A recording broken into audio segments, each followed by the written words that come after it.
ओम ज्ञानतिमिरान्धस्य ज्ञानञ्जनशलाकया चक्षुरुन्मीलितं तस्मै श्रीगुरुवे नमः। श्रीचैतन्यमनोभीष्टं स्थापितं येन भूतले स्वयं रूपकदा मह्यं ददाति स्वपदान्तिकं वन्देऽहं श्रीगुरुं श्रीयुतपदकमलं श्रीगुरून् वैष्णवाचं श्रीरूपं साग्रजातं सगण रघुनाथान्वितं तं सजीवं साद्वैतं सावधूतं परिजनसहितं कृष्णचैतन्यदेवं श्रीराधाकृष्णपादान् सगण लीला श्रीविशाखान्विताश्च नित्यानंदम नमस्तुभ्यं प्रेमानंद प्रदायते कलरुपमस्य नाशाय जानवीपतये नमः। नमो महावदन्याय कृष्ण प्रेम प्रदायते कृष्णाय कृष्ण चैतन्य नामिने गौरद्विष नमः। पंचतत्वात्मकं कृष्णं भक्तरूप स्वरूपकं भक्तावतारं भक्ताख्यं नमामि भक्ति शक्तिकम्। हे कृष्ण करुणा सिंधु दीनबंधु जगतपतये गोपेश गोपिका कांत राधा कांत नमस्तुते। तप्त कांचन गौरांगे श्री राधे वृंदावनेश्वरी वृषभानुसुते देवी प्रणमामि हरिप्रिये। वाञ्छाकल्पतरुभ्यश्च कृपा सिन्धुभ्यो च पतितानां पावनेभ्यो वैष्णवेभ्यो नमः। जय श्री कृष्ण चैतन्य प्रभु नित्यानंद श्री अद्वैत गदाधर श्रीवासादि श्री गौर भक्तवृंद। हरे कृष्ण कृष्ण कृष्ण हरे हरे, हरे राम राम राम हरे हरे। तो इसमें आज हम लोग मथुरा नगरी की परिक्रमा कर रहे थे। तो कल हमने कुछ तीर्थों के बारे में बताया था कि विश्राम घाट के उत्तर और दक्षिण तरफ कौन से तीर्थ हैं। अब विश्राम घाट से जब आगे बढ़ते हैं, तीर्थों का दर्शन करने के बाद आगे जब बढ़ते हैं, वहां पर स्नान करके और आगे बढ़ते हैं, तो बता रहे हैं कि भूतेश्वर महादेव, ठीक है ना, बोलते हैं मथुरा के पश्चिम दिशा में क्षेत्रपाल के रूप में नित्य काल भूतेश्वर महादेव विराजमान है। पासी में कंस के द्वारा पूजित पाताल देवी हैं। कुछ दूर आगे पोतरा कुंड है, आदि केशव और जन्म स्थान है, जिसका वर्णन पहले किया जा चुका है। इसके आगे ज्ञान वापी या ज्ञान बावड़ी है। तो भूतेश्वर महादेव जो हैं मथुरा के पश्चिमी दिशा में क्षेत्रपाल के रूप में उस क्षेत्र के रक्षक हैं। वो नित्य काल भूतेश्वर महादेव के रूप में विराजमान रहते हैं। पास ही में कंस द्वारा पूजित जो है पाताल देवी हैं। और कुछ ही दूरी पर जो है पोतरा कुंड और आदि केशव और जन्म स्थान है भगवान का, जिसका हम लोग वर्णन पहले सुन चुके हैं। अब बता रहे हैं कि कंकाली एक टीला है, उस पर एक कंकाली देवी का दर्शन होता है। कंस के द्वारा पूजित होने के कारण यह कंस काली या कंकाली देवी कहलाती हैं। यह वही अष्टभुजा सिंह वाहिनी दुर्गा देवी हैं, जिसे कंस ने देवकी की कन्या समझकर उसे मारना चाहा था, किंतु देवी उसके हाथ से छूटकर आकाश में चली गई। इससे आगे बलभद्र कुंड है। कुंड के तट पर दाऊ जी और जगन्नाथ जी का मंदिर है। वहां से आगे भूतेश्वर जी का मंदिर है। तो कंकाली देवी जो हैं काली जी हैं, जो कंस ने देवकी के पुत्री को जो मारने का प्रयास किया था, तो जो अष्टभुजा धारण करके सिंह वाहिनी दुर्गा देवी जो आकाश में चली गई थी, वही जो है उन्हीं का मंदिर है काली देवी के नाम से, ठीक है ना। और पास में ही भूतेश्वर महादेव जी का मंदिर है। ये दोनों आसपास है। अब आगे बोलते हैं ज्ञान वापी एक जगह है। बोलते हैं मथुरा की पंचकोसी परिक्रमा मार्ग पर भूतेश्वर महादेव और कटरा केशव देव श्री कृष्ण जन्म स्थान के मध्य में भूगर्भ में छिपा हुआ एक महत्वपूर्ण पौराणिक तीर्थ है, ज्ञान वापी या ज्ञान बावड़ी। इस तीर्थ के संबंध में ऐसा उल्लेख है कि यो वाप्य धर्म राजस्य मथुरा यास्यस्तु पश्चिमे स्थानम करोति तस्याम तु ग्रह दर्शनम लिप्यते। अर्थात जो लोग मथुरा के पश्चिम में स्थित धर्मराज की इस वापी बावड़ी में स्नान करते हैं, उनके सारे ग्रह दोष दूर हो जाते हैं एवं भगवत भक्ति होती है। बोलते हैं जो ज्ञान वापी है या ज्ञान ज्ञान बावड़ी है, उसमें अगर जो व्यक्ति कोई स्नान करता है तो उसके सारे ग्रह दोषों का समाप्त हो जाते हैं और वो धीरे धीरे भगवत भक्ति प्राप्त कर लेता है। बोलते हैं आगे कि सतयुग को एक तीर्थ कहूँ, वापी ज्ञान भक्ति को लहूं, याम जो स्नान करे जू धोई पाए बहु पुण्य भरे जू। बता रहे हैं कि वायु पुराण में धर्मराज युधिष्ठिर ने इस बावड़ी का निर्माण निर्माण कराया था। भगवान श्री कृष्ण और महाराजा युधिष्ठिर मंत्रणा स्थल होने के कारण यह स्थान बहुत ही महत्वपूर्ण है। तो यहाँ पर वायु पुराण के अनुसार धर्मराज युधिष्ठिर ने ये बावड़ी का निर्माण कराया था, ठीक है ना। तो इस बावड़ी में जो भी स्नान करता है तो जो है भगवान कृष्ण की भक्ति प्राप्त होती है। अब आगे बता रहे हैं कि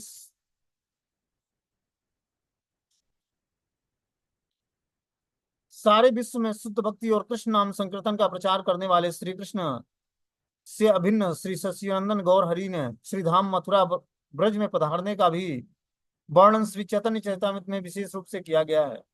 वे मथुरा के विश्राम घाट पर यमुना में स्नान करके श्री केशव देव के मंदिर में पधारे थे।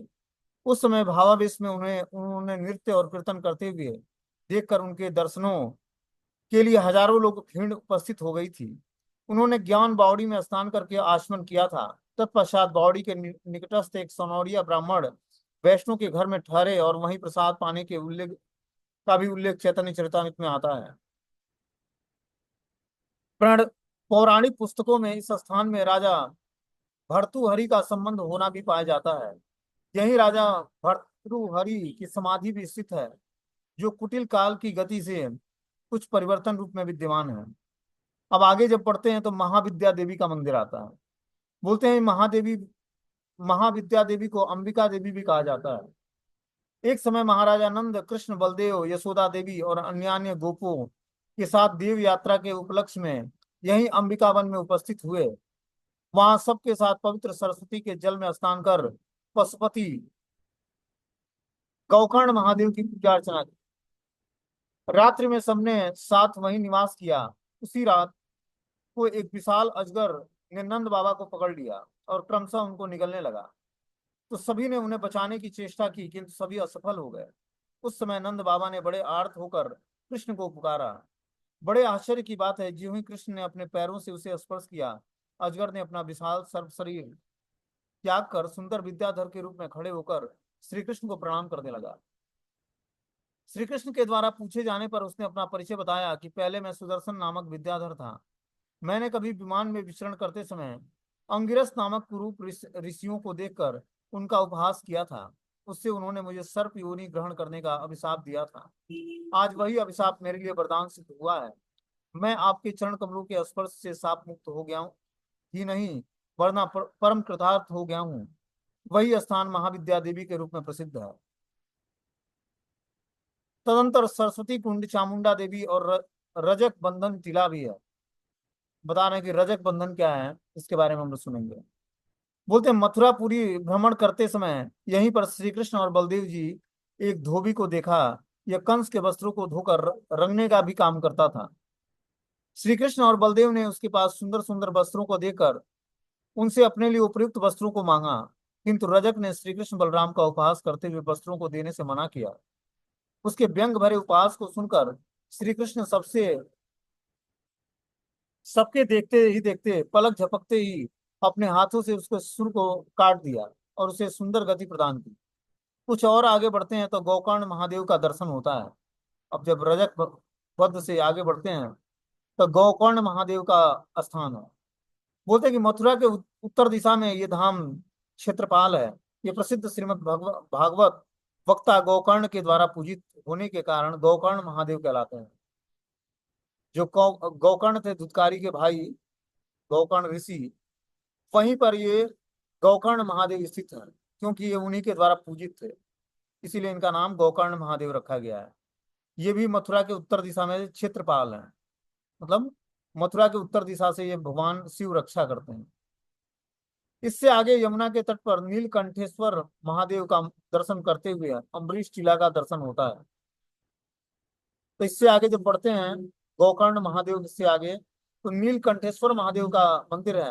वहां दर्शन करते हुए अम्बरीश टीला का भी दर्शन होता है साथ। बोलते हैं अम्बरीश टीला जो है सरस्वती और यमुना के संगम के समीप ही दाहिनी और अम्बरीश टीला है। महाराजा अम्बरीश सतयुग में सप्तद्वीपवती पृथ्वी के चक्रवर्ती सम्राट थे। वे भगवान के एकांतिक भक्त थे। उन्होंने अपनी सारी इंद्रियों को भक्ति के विभिन्न अंगों में के पालन में नियुक्त कर रखा था। वे मन के द्वारा श्री कृष्ण की लीलाओं का चिंतन करते, वाणी के द्वारा भगवान का नाम कीर्तन और लीलाओं का कथाओं का वर्णन करते, हाथों के द्वारा भगवान के मंदिर का मार्जन करते, कानों के द्वारा भगवान की कथाओं का श्रवण करते, नेत्रों से मुकुंद के सुंदर मंदिर का दर्शन करते, घ्राणेन्द्रियों से भगवान के चरण कमलों में अर्पित माल्य चंदन आदि निर्माल्य की सुगंध ग्रहण करते, रसना के द्वारा भगवत अर्पित प्रसाद का सेवन करते और पैरों से भगवत धाम और तुलसी और श्री मंदिर की आदि की परिक्रमा करते हैं तथा एकादशी आदि हरिवार वासर तिथि का पालन भी करते हैं। एक समय मथुरा में उन्होंने इस स्थान पर वास करते हुए द्वादशी व्रत का निर्जला उपवास किया। एवं दूसरे दिन सूर्योदय के बाद व्रत प्राण के लिए थोड़ा सा समय बचा हुआ था। उन्होंने पूजा अर्चना आदि के पश्चात ज्यों ही भगवान को निवेदित अन्न के द्वारा व्रत पारायण करना चाहा, उसी समय महर्षि दुर्वासा वहां पर उपस्थित हुए। महाराज अम्बरीश ने आदर पूर्वक उन्हें भी व्रत का पारायण करने के लिए निमंत्रित किया। महर्षि महाराज से कहते हैं कि आपका निमंत्रण स्वीकार है, किंतु मेरे अभी कुछ नित्य कृत्य बाकी हैं। यमुना तट पर स्नान कर अपने कृत्य समाप्त कर कर मैं अभी आ रहा हूँ, आप प्रतीक्षा करें। ऐसा कहकर वो यमुना की ओर चले गए। महर्षि दुर्वासा को लौटने में कुछ विलंब हो गया। इधर व्रत प्राण का समय बीता जा रहा था। महाराजा अम्बरीश ने ब्राह्मणों एवं सभासदों से परामर्श करके व्रत की रक्षा के लिए भगवत चरणामृत की एक बूंद ग्रहण कर ली। जब महर्षि दुर्वासा लौटे तो ये जानकर बड़े क्रोधित हुए कि महाराजा अम्बरीश ने उनकी प्रतीक्षा किए बिना ही व्रत का प्राण कर लिया है। उन्होंने अपनी जटा से एक बाल उखाड़ी और धरती पर पटका। जैसे ही धरती पर पटका तो उससे कृत्या नामक एक राक्षसी प्रकट होती है, जो अम्बरीश महाराज को भस्म करना चाहती थी। महाराजा अम्बरीश दीनता पूर्वक हाथ जोड़े निर्भीक रूप से खड़े रहे, किंतु भक्तों के रक्षक सुदर्शन चक्र ने तत्क्षणात प्रकट होकर कृत्या को जलाकर भस्म कर दिया और महर्षि की ओर लपके। महर्षि दुर्वासा सिर पर पैर रखकर बड़ी तेजी से भू भुआ स्व आदि सारे लोकों में इधर उधर प्राणों को बचाने के लिए भागे। ब्रह्मलोक और शिवलोक में भी गए, किंतु किसी ने उनकी रक्षा करने से मना कर दिया। सर्वत्र ही उन्होंने भयंकर चक्र सुदर्शन को अपने पीछे करता देखा। अंततः वो बैकुंठ लोक में भगवान नारायण के पास पहुंचे और त्राहि त्राहि पुकारने लगे कि रक्षा करो हे भगवान। भगवान श्री नारायण ने कहा कि मैं भक्तों के पराधीन हूँ। मैं उनका हृदय हूँ और वे मेरे हृदय हैं। जिन्होंने घर बार स्त्री पुत्र परिवार धन संपत्ति आदि सब कुछ छोड़कर मेरी शरण ग्रहण की है, उनको मैं भला कैसे छोड़ सकता हूँ। आप शीघ्र ही भक्त अम्बरीश के पास लौटकर क्षमा मांगे। उनकी प्रार्थना से ही सुदर्शन चक्र शांत होगा, अन्यथा नहीं। परम भागवत अम्बरीश महाराज 1 वर्ष तक दुर्वासा मुनि के कल्याण की कामना करते हुए वहीं प्रतीक्षा करते हुए खड़े रहे। वैकुंठ से लौटकर दुर्वासा मुनि ने अस्त व्यस्त होकर महाराजा अम्बरीश से अपने प्राणों की भीख मांगी। अम्बरीश महाराज की प्रार्थना पर सुदर्शन चक्र शांत हुआ और महर्षि को आदर पूर्वक विधिवत प्रकार से सुस्वादु अन्य व्यंजनों से संतुष्ट किया। दुर्वासा जी अम्बरीश महाराज की महिमा देखकर आश्चर्यचकित हो गए। उन्होंने कहा, ओहो, आज मैंने भगवान अनंत देव के भक्तों की अभूतपूर्व महिमा की उपलब्धि को देखा है। मुझ जैसा अपराधी की भी उन्होंने सदा मंगल की ही कामना की है। यह केवल भगवत भक्तों के लिए ही संभव है। यह वही स्थान है जहाँ अम्बरीश टीला, जहाँ अम्बरीश की महिमा आज भी साक्षी दे रहा है। पास ही यमुना के तट पर चक्र तीर्थ है, जहाँ महाराजा अम्बरीश ने सत्व स्थिति के द्वारा सुदर्शन चक्र को शांत किया था। कृष्ण गंगा और गौ घाट के आगे कंस किला, घंटा कर्ण और मुक्ति तीर्थ है। कंस किला कंस का निवास स्थान है या उसका राजभवन है। किले के भवनावेश अवशेष आज भी उसके साक्षी दे रहे हैं। कंस किला और स्वामी घाट, वसुदेव घाट के बीच में ब्रह्म घाट, वैकुंठ घाट और धारापतन तीर्थ है। तत्पश्चात असी कुंड और मर्णिकर्णिका घाट के पश्चात विश्राम घाट है। यहीं पर पंचकोसी मथुरा परिक्रमा समाप्त होती है। आगे बता रहे हैं कि अंतर्गृह परिक्रमा में विश्राम घाट के दक्षिण में गताश्रम नारायण का मंदिर है। वर्तमान सती बुर्ज के पास ही दाहिनी और गली में चर्चिका देवी का दर्शन है। रंगेश्वर मंदिर के पास पूर्व की ओर और सप्त सामुद्रिक कूप है। जंक्शन स्टेशन जाने पर राजमार्ग में रेल लाइन के नीचे शिवताल है। वहीं से मधुबन जाने का रास्ता भी है और भरतपुर के दरवाजे के समीप ही दीर्घ विष्णु का मंदिर है। तो दीर्घ विष्णु का मंदिर कौन सा है, इसके बारे में हम लोग सुनिए। बोलते हैं दीर्घ विष्णु जो हैं, जिस प्रकार श्री कृष्ण गोप सखाओं और श्री बलदेव जी के साथ रंग भूमि में जा रहे थे, उसी समय श्री दामा आदि सखाओं ने सखा कृष्ण से पूछा, सखे, तुम रंग भूमि में जा रहे हो, इतने सुकोमल और नन्हे शरीर से महाबलवान कंस को कैसे मारोगे। श्री कृष्ण ने शंख चक्र गदा पद्म धारण किए हुए अपने दुर्ग स्वरूप को दिखलाया। तब सखाओं को यह विश्वास हुआ कि उनका कन्हैया नारायण की कृपा से सब कुछ कर सकता है। जो ब्रजवासी थे वो भगवान कृष्ण को भगवान नहीं मानते थे, वो नारायण को भगवान मानते थे, कृष्ण को तो अपना मित्र या पुत्र मानते थे। क्या बोलते हैं कि श्री कृष्ण ने शंख चक्र गदा पद्म धारण किए हुए अपने दीर्घ स्वरूप को दिखलाया, तब सखाओं को यह विश्वास हुआ कि उनका कन्हैया नारायण की कृपा से सब कुछ कर सकता है। नारायण की कृपा से सब कुछ कर सकता है। पहले भगवान ने क्या किया, अपना शंख चक्र गदा पद्म रूपी धारण जो है स्वरूप उनको दिखाया, गोप ग्वालों को। तो उनको लगा कि नारायण की कृपा से कृष्ण बचा है। ठीक है ना। इस तरह से सखाओं को ये विश्वास हुआ कि कन्हैया नारायण की कृपा से ही सब कुछ कर सकता है और उन्हीं की कृपा से ये सुरक्षित है। कभी कभी इसमें नारायण का भी आवेश आ जाता है। तब वे नृत्य करते हुए श्री कृष्ण के साथ आनंद पूर्वक रंगशाला की ओर चल पड़े। अब सारे ग्वाल वाल जो हैं रंगशाला की ओर चल पड़ते हैं।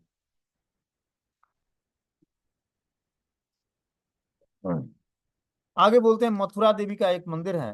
बोलते हैं दीर्घ विष्णु के समीप ही पूर्व की ओर एक गली में मथुरा देवी का दर्शन होता है। मथुरा देवी का श्री यमुना से बड़ा ही प्रीति पूर्वक सखी का संबंध है। दोनों मिलकर अपने प्रभु श्री कृष्ण की सेवा करती हैं। इन्हें मथुरा की अधिष्ठात्री देवी कहा जाता है। जो मथुरा देवी हैं वो मथुरा की अधिष्ठात्री देवी हैं। ठीक है ना। और भगवान की सखी हैं। भगवान की भगवान को अपना मित्र मानती हैं। तो इस तरह भगवान श्री कृष्ण की सेवा करती हैं। आगे श्री पद्मनाभ जी का मंदिर है। जब उसी गली से आगे जब होकर पूर्व की ओर जाने पर भगवान श्री पद्मनाभ जी का चौबैया पाड़ा में एक मंदिर है। गर्भोदशाई भगवान विष्णु पद्मनाभ के नाभि स्थल से निकले हुए कमल डंडी से निसत्य पद्म के ऊपर लोक पितामह ब्रह्मा जी का जन्म होता है और उन्हीं की कृपा से वैराज्य ब्रह्म जी स्थूल ब्रह्मांड की सृष्टि करते हैं।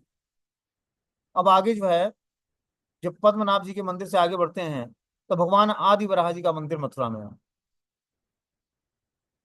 बोलते हैं कि आगे बढ़ने पर वर्तमान द्वारकाधीश मंदिर के पीछे माड़िक के चौक चौक पे वराह जी का दो मंदिर है। एक में कृष्ण वराह मूर्ति है और दूसरे में श्वेत वराह मूर्ति का दर्शन होता है। दो मंदिर हैं। पहले में भगवान काले वराह के रूप में है और दूसरे में श्वेत वराह के रूप में उनकी मूर्ति विराजमान है। बाह्य कल्प में स्वयंभू मनवंतर में ब्रह्मा जी के नासिका का छिद्र से कृष्ण वराह का जन्म हुआ था। तो जो कृष्ण वराह हैं वो ब्रह्मा जी की नासिका से जब ब्रह्मा जी को छींक आती है तो उनके नासिका से वराह देव का प्रकट होता है, प्राकट्य होता है। ये चतुष्पाद वराह मूर्ति थे। इन्होंने रसातल में पृथ्वी देवी को अपने दांतों पर रखकर उद्धार किया था। चाक्षुष मनवंतर में समुद्र के जल में श्वेत वराह का आविर्भाव हुआ था।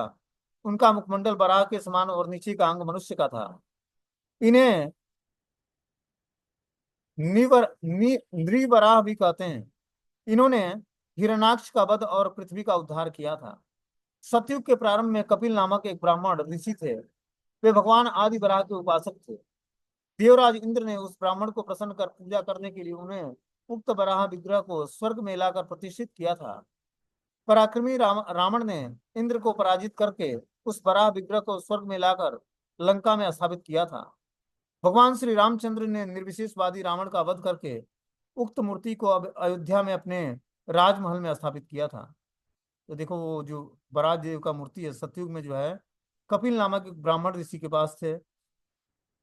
फिर जो है देवराज इंद्र उस ब्राह्मण को प्रसन्न करके और बराह विग्रह को स्वर्ग में ले आकर प्रतिष्ठित करते हैं। फिर क्या करता है जब रावण जो इंद्र को पराजित करके उस बराह विग्रह को स्वर्ग से ले जाकर लंका में स्थापित करता है। और भगवान जब श्री राम प्रकट होते हैं और रावण का वध करते हैं तो रावण का वध करने पर वो मूर्ति ले आकर अयोध्या में के राजमहल में भगवान राम स्थापित कर देते हैं। महाराजा शत्रुघ्न लवणासुर का वध करने के पश्चात प्रस्थान करते समय उक्त बराह मूर्ति को ज्येष्ठ भ्राता श्री राम जी से मांगकर अपने साथ लाकर और लवणासुर वध के पश्चात मथुरापुरी में उक्त मूर्ति को प्रतिष्ठित किया। यहाँ बराह जी की स्त्री मूर्ति दर्शनीय है। इसके अतिरिक्त भी बहुत से दर्शनीय स्थल हैं जिनका पुराण आदि में उल्लेख तो है किंतु अधिकांश स्थान आज लुप्त हो गए। तो पुराणों में और भी मथुरा नगरी के बहुत सारे लीला स्थलियों का वर्णन है लेकिन वो स्थान आज दिखते नहीं है। सब लीला स्थलियां धीरे धीरे लुप्त होती जा रही हैं कलयुग के प्रभाव से। तो यहाँ पर मथुरा नगरी की परिक्रमा समाप्त हो जाती है। जितने भी मथुरा के अंदर तीर्थ थे भगवान के अलग अलग लीला स्थली थी सबका दर्शन हो गया। ठीक है ना। अब आगे जो है वहां से मथुरा से आगे मधुबन चलते हैं। बोलते हैं श्री मथुरा के नेतृत्व कोण में भूतेश्वर महादेव के से लगभग 2.5 मील की दूरी पर मधुबन स्थित है। यह ब्रज के प्रसिद्ध 12 वनों में से एक है। सतयुग में मधु नामक एक दैत्य का भगवान से यहाँ वध किया था, इस कारण भगवान का नाम मधुसूदन हो गया। अतः भगवान मधुसूदन के नाम पर इस वन का नाम मधुवन पड़ा था, क्योंकि यह मधुवन भगवान श्री मधुसूदन के समान ही प्रिय और मधुर है। तो भगवान उस मधु नामक दैत्य का वध जो है उसी वन में किया था भगवान ने, इसीलिए उसका नाम जो है, भगवान का नाम मधुसूदन पड़ा और भगवान के नाम पर उस वन का नाम मधुवन पड़ा। और मधुवन भगवान श्री मधुसूदन के नाम से ही प्रिय और मधुर है। ठीक है ना। तो मधुर बोलते हैं मधुसूदन का दूसरा नाम माधव है, क्योंकि वे सर्व लक्ष्मीमयी श्रीमती राधिका जी को के ध्व अर्थात प्रियतम और वल्लभ हैं। वे श्री माधव ही वन के अधिष्ठात्र देवता हैं। वन भ्रमण के समय यहाँ स्नान और आचमन के समय ओम हांग हिंग मधु वनाधिपतये माधवाय नमः स्वाहा मंत्र का जप करना चाहिए। इस मंत्र के जप से यहाँ की परिक्रमा सफल होती है। मधुवन का वर्तमान नाम महोली ग्राम है। ग्राम के पूर्व में ध्रुव टीला है, जिस पर बालक ध्रुव एवं उनके आराध्य चतुर्भुज नारायण का श्री विग्रह विराजमान है। यही ध्रुव की तपस्या स्थली है। यहीं पर बालक ध्रुव ने महर्षि नारद के लिए के दिए हुए मंत्रों के द्वारा भगवान की कठोर आराधना की थी, जिससे प्रसन्न होकर भगवान ने उनको दर्शन दिया था और 36,000 वर्ष का एक छत्र भूमंडल का राज्य और तत्पश्चात अक्षय भूलोक प्रदान किया था। आगे बता रहे हैं कि ध्रुव लोक ब्रह्मांड के अंतर्गत श्री हरि का एक अक्षय धाम है। त्रेता युग में मधु दैत्य के अत्याचार से ऋषि मुनि और यहाँ के निवासी बहुत भयभीत थे। उस दैत्य ने भगवान शंकर जी की कठोर आराधना कर उनसे एक त्रिशूल प्राप्त किया था। वह त्रिशूल उसके हाथों में रहने पर उसे देवता, दानव अथवा मनुष्य कोई भी पराजित नहीं कर सकता था। वह सूर्य वंश का एक राजकुमार था, किंतु कुसंग में पड़कर बड़ा ही क्रूर और अत्याचार सदाचार विहीन हो गया था। इसलिए उसने पिता ने उसे त्यक्त पुत्र के रूप में अपने राज्य से निकाल दिया था। वह मधुवन में रहता था। मधुवन में एक नए राज्य की स्थापना कर वह सभी को पीड़ित करने लगा था। सूर्यवंश के महाप्रतापी राजा मानधाता ने उसे दंड देने के लिए उस पर आक्रमण किया, किंतु मधु दैत्य के शंकर भगवान शंकर से प्रदत्त शूल के द्वारा वे भी मारे गए। अपनी मृत्यु के पूर्व दैत्य ने उस त्रिशूल को अपने पुत्र लवणासुर को दिया। उससे कहा कि जब तक तेरे हाथों में यह शूल रहेगा तुम्हें कोई नहीं मार सकता है। अधिकंतु शत्रु तुम्हारा इस अमोघ त्रिशूल के द्वारा मारा जाएगा।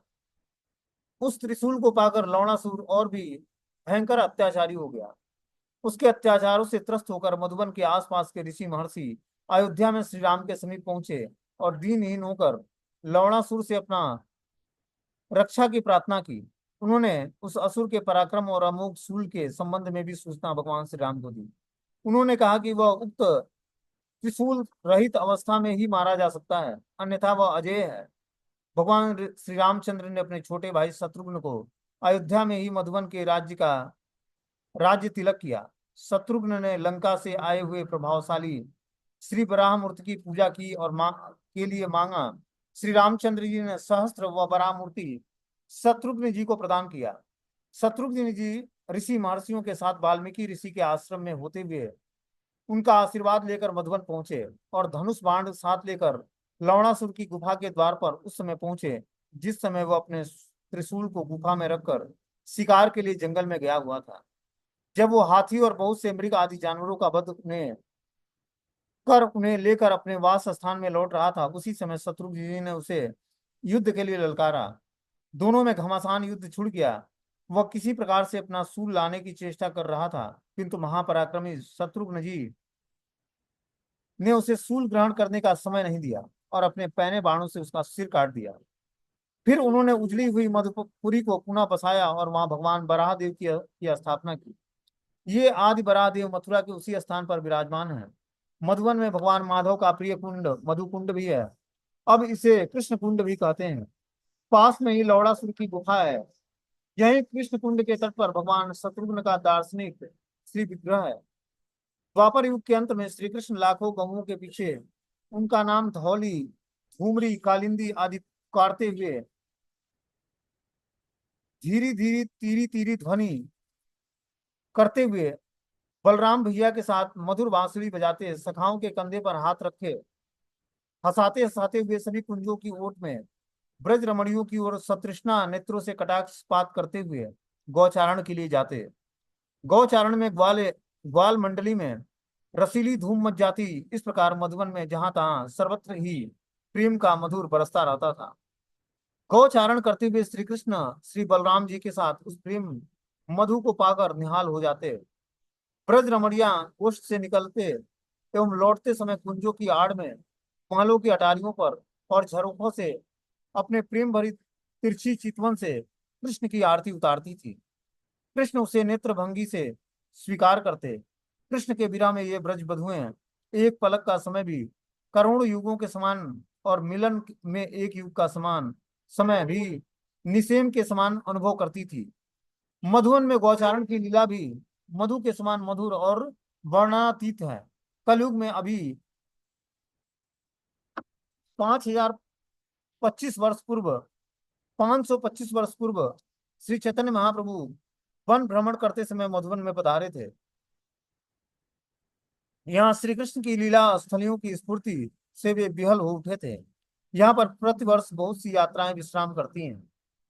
ऐसा उल्लेख आता है कि भगवान दाऊ जी यहाँ मधुपान करके सखाओं के साथ नृत्य करते थे।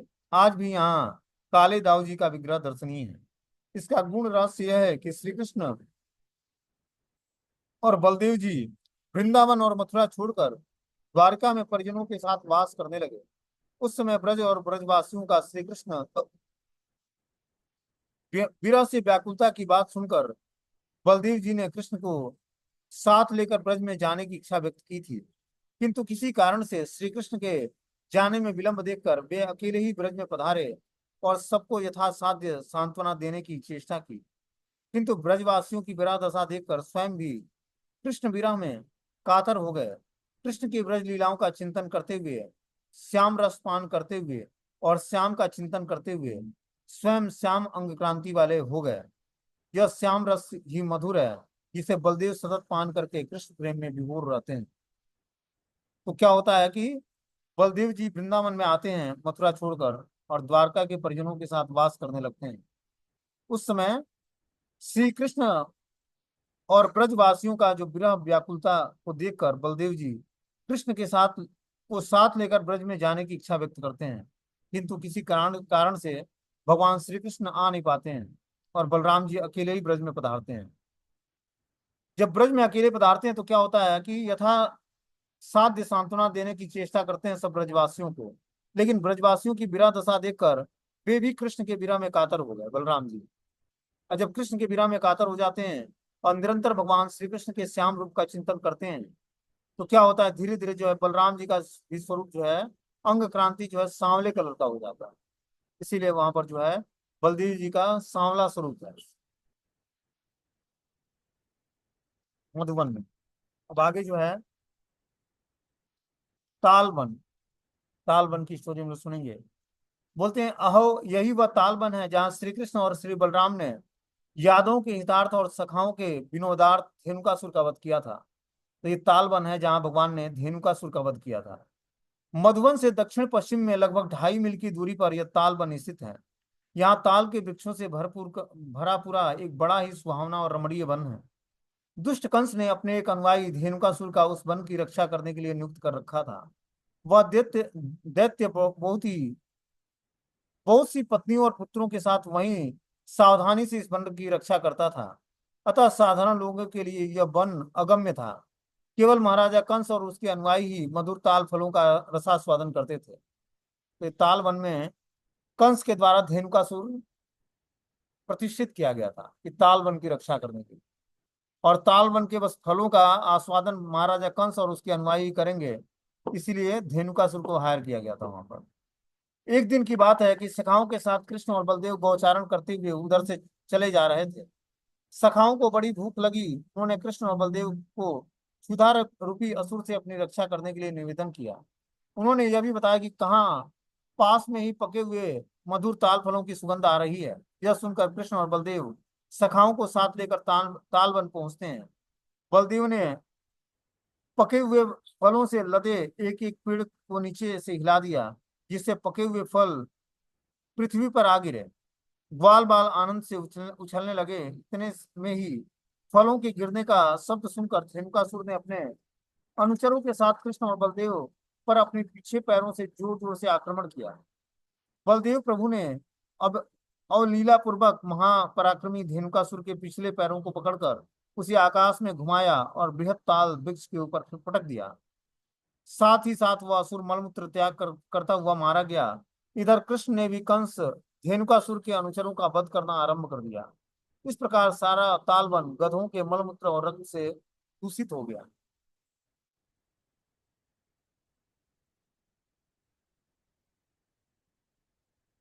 ताल के सारे वृक्ष एक दूसरे से गिरकर नष्ट हो गए।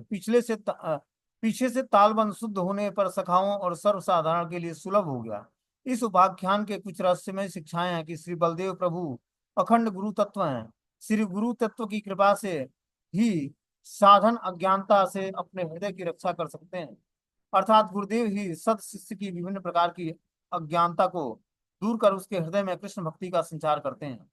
धेनुकासुर अज्ञानता की मूर्तिमान स्वरूप है। तो धेनुकासुर जो है इग्नोरेंस का प्रतीक है। और जब बलराम जी को आराधना करेंगे तो बलराम जी हमारे क्या करेंगे, हमारे हृदय में बैठे इस धेनुकासुर का वध कर देंगे। जो हमारे हृदय में जो है क्या है, अज्ञानता है, इग्नोरेंस जो है, वो बलराम जी की कृपा से ही दूर हो सकता है, क्योंकि बलराम जी गुरु तत्व की श्रेणी में आते हैं।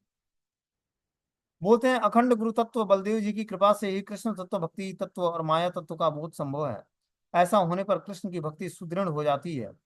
गधे मूर्ख होने के कारण संसार के विविध प्रकार के भारों को ढोने वाले, गधइयों की लात खाने वाले और धोबियों के साथ सर्वदा प्रहार सहने वाले बड़े कामी होते हैं। जो लोग भगवान का भजन नहीं करते और गधे के दुर्गुणों से युक्त होते हैं, वे अपनी मूर्खता बस वर्षा ऋतु में प्रचुर प्रचुर घास वाले स्थान पर भी दुर्बल, पतले और गर्मी के समय कम घास के दिनों में मोटे ताजे हो जाते हैं। यहाँ बलभद्र कुंड और बलदेव जी का मंदिर है। मथुरा के 6 मील दक्षिण और मधुबन के 2 मील दूरी पर एक महत्वपूर्ण पूर्ण में यह तालबन स्थित है। तो इस तरह से हम लोगों ने तालबन की स्टोरी सुनी। अब आगे जो है कुमुदवन है। बोलते हैं कि तालबन से 2 मील पश्चिम में कुमुदवन स्थित है। इसका वर्तमान नाम जो है कुदर वन है। यहाँ एक कुंड है जिसमें कुमुदनी कुंड और बिहार कुंड भी कहते हैं। श्री कृष्ण और श्री बलराम जी सखाओं के साथ गौचारण करते हुए इस रमणीय स्थान पर विचरण करते थे। सखाओं के साथ श्री कृष्ण स्वयं इसमें जल विहार करते और गौओं को भी मधुर शब्दों से बुलाकर उनको जल पिलाते और उन्हें उनके ऊपर बैठ जाते। कुमुदनियों फूलों के हार बनाकर एक दूसरे को पहनाते। कभी कभी कृष्ण सखाओं से छिपकर श्रीमती राधा रानी, ललिता, विशाखा आदि प्रियतम सखियों के साथ जल विहार करते थे। आज यहाँ का कुंड के तट पर श्री कपिल देव जी की मूर्ति विराजमान है। भगवान कपिल ने यहाँ पर स्वयं भगवान श्री कृष्ण की आराधना की थी। यहाँ से ब्रज यात्रा शांतनु कुंड से होकर बहुलावन की ओर प्रस्थान करती है। आसपास में उस पार मान को नगर लगाए वो गणेशर तहिया।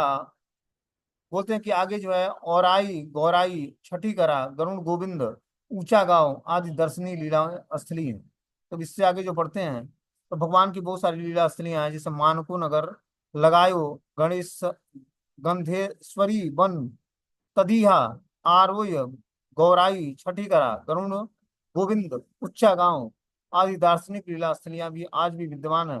लेकिन कुछ कुछ उसके जो है पार्ट जो है लुप्त हो गए हैं। आगे बता रहे हैं कि दतिया, यह स्थान मथुरा के पश्चिम दिशा में लगभग 6 मील शांतनु कुंड से 2 मील की दूरी पर स्थित है। यहाँ पर श्री कृष्ण ने दंत वक्र का वध किया था। पद्म पुराण के अनुसार सूर्य ग्रहण के समय नंद आदि समस्त ब्रजवासी एवं श्री कृष्ण की प्रियतम गोपी कृष्ण से मिलने कुरुक्षेत्र गई थी। श्री कृष्ण ने बोला, मैं शीघ्र ही ब्रज में आऊंगा। पुनः पुनः ऐसा आश्वासन देकर श्री कृष्ण ने उन सभी को ब्रज में लौटने का आदेश दिया। गोप गोपियां नंद बाबा के समय साथ ब्रज में लौटे, किंतु गोकुल महावन में जाकर तदी हा के पास में ही यमुना तट पर कृष्ण की प्रतीक्षा करने लगे। जहाँ प्रतीक्षा प्रतीक्षा करते हुए वास कर रहे थे, उस गांव का नाम मगेरा तथा मघेरा है, और दूसरा गांव का नाम उस पार है। उधर श्री कृष्ण शिशुपाल को मारकर ब्रज में आए और उसी स्थान पर दंत वक्र का वध किया, और यमुना पार कर माता पिता और ब्रजवासियों से मिले। यहाँ दंत वक्र का वध होने के कारण यह दतिया कहलाता है स्थान। यहीं पर भगवान ने दंत वक्र का वध किया था, शिशुपाल और दंत वक्र। तो शिशुपाल का वध कहीं और किया था, लेकिन दंत वक्र को यहाँ पर मारा था, इसलिए इस स्थान को दतिया बोलते हैं। अब आगे जो है आयूर आता है। आयूर एक जगह है जहाँ भगवान की लीला स्थली है।